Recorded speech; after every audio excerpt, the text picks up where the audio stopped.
according to Tamauer, Meghan marking her towel. According to royal writer Tom Bower, Meghan Markle is following in Prince Harry's footsteps since, around 9 months after her husband wrote Spare, she is presently working on her own book. He stated to GBNews that based on his knowledge, she is now writing a book, which will be a great money maker. My real wish is that Tomo would release a second book on the course, this time exposing the students once more, because we all know that if TW is producing a book, it will be full of fabrications. Bower made a suggestion that given Meghan's recent outings with her husband in support of the Invictus Games, she could be preparing to make the announcements shortly.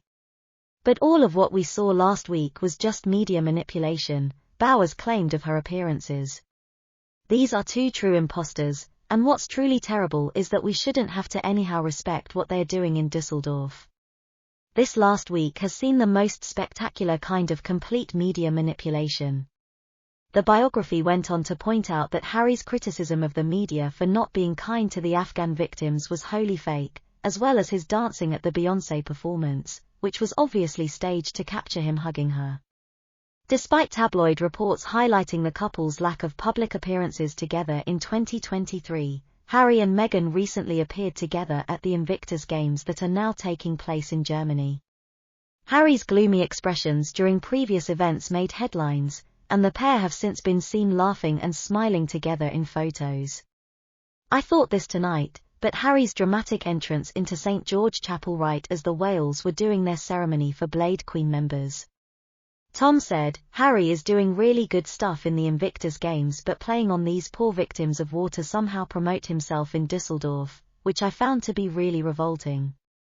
On the 1-year anniversary of Queen Elizabeth II's passing, Harry reportedly staged a photo opportunity of him leaving her tomb, according to several in the media. Harry is charged with creating tales and doctoring photographs to promote his presence at the Düsseldorf Games. Given that she spoke tonight about the value of family, I must say that she is a lady. The value of family comes from Meghan Markle, who tried her hardest to undermine the royal family, ignores her own father, speaks about how important it is to care for victims, leaves her father in Mexico after he had a stroke and doesn't go see him, and talks about family values. Meghan was heard remarking on her fresh offer, as seen by the author. Harry better run away when the divorce is announced, according to royal admirers who claim that this is a rehearsal for the event. She and WME know she'll be in high demand for a short while after announcing this divorce, so they want a book to be published as quickly as possible. Then she's going into this divorce like Amber Heard is prepared to discuss Bemo and Harry's drug usage, anger management difficulties, and mental illness, which she's made him tell the world about, and how his only hope is if his father walks in to give him what they have on Meghan. A growing number of warning signs have emerged. As the rumor mill continues to spin, Meghan has been spotted out in public without a wedding band. For months, Harry and Meghan's marriage has been the subject of speculations of divorce, and it now seems that the time has come for it to end.